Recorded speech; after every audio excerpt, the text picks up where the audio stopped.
পেঁয়াজ, স্যার আমাদেরকে আজকে কি খাওয়াবে বল তো? কি খাবে আর ওই আগের বছরের মতো একটা করে হাতে কেক ধরাই দিয়ে ওই বাড়ি পাঠিয়ে দেবে। না রে পেঁয়াজ, স্যার মনে হয় আজকে আমাদেরকে কিছু ভালো মন্দই খাওয়াবে। তুই কি দেখছিস না আলু কি খাবে?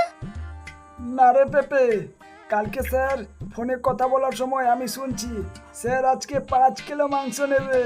হে হে। তাহলে তো খুব মজা হবে রে আজকে রে, খাবারটা জমে যাবে। হ্যাঁ রে, এটাই তো। চুপ করো স্যার চুপ করো। কিরে, সবাই আসছিস তো? হ্যাঁ স্যার, সবাই আসছিস তো? আমাকে খুব ভালো লাগলো। না আসলে যে আবার তোমার গিফট কমে যাবে। কেউ কিছু বললি না কি রে? না স্যার, কিছু বলি নাই। তো বলছি এগুলো কথা বাদ দাও, তো আমি মেন পয়েন্টে আসি। তো আজকের এই দিনটা আমাদের কাছে খুবই গুরুত্বপূর্ণ একটা দিন। এটা তো স্যার সবাই জানে, কিন্তু সবাই জানিস বলতো আজকের দিনটা কেন গুরুত্বপূর্ণ?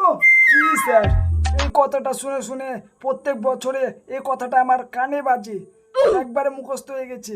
আজকের দিনটা গুরুত্বপূর্ণ মানে আজকে রবীন্দ্রনাথ ঠাকুরের জন্মদিন।